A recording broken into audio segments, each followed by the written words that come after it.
اور ہم نے آسمان اور زمین کو اور جو مخلوقات ان دونوں کے درمیان ہے اس کو کھیل تماشے کے لیے پیدا نہیں کیا۔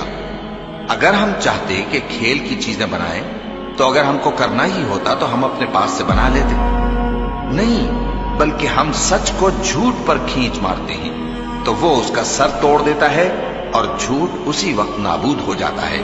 اور جو باتیں تم بناتے ہو ان سے تمہاری ہی خرابی ہے، اور جو لوگ آسمانوں میں اور جو زمین میں ہیں سب اسی کا مال ہیں، اور جو فرشتے اس کے پاس ہیں وہ اس کی عبادت سے نہ تکبر کرتے ہیں اور نہ اکتاتے ہیں، رات دن اس کی تسبیح کرتے رہتے ہیں، نہ تھکتے ہیں نہ تھمتے ہیں۔ بھلا لوگوں نے جو زمین کی چیزوں سے بعض کو معبود بنا لیا ہے تو کیا وہ ان کو مرنے کے بعد اٹھا کھڑا کریں گے؟ اگر آسمان اور زمین میں اللہ کے سوا اور معبود ہوتے تو زمین و آسمان درہم برہم ہو جاتے۔